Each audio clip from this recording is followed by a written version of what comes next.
শুক্রবারে জুমার নামাজ পড়তে আইসা আপনি কেন আসেন? আপনি বুঝাইতে চান যে আপনি মুসলমান?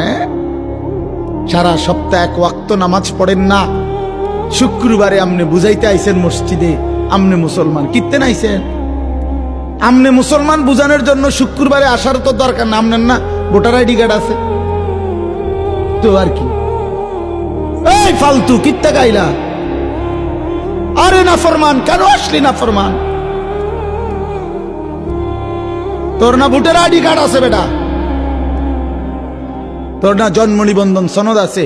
আমরা জানি তো তুমি মুসলমান, সারছে তো জানি বেটা। এটা কিত্তা বুঝাইতে আইছো তুমি? আমরা জানি তুমি মুসলমান।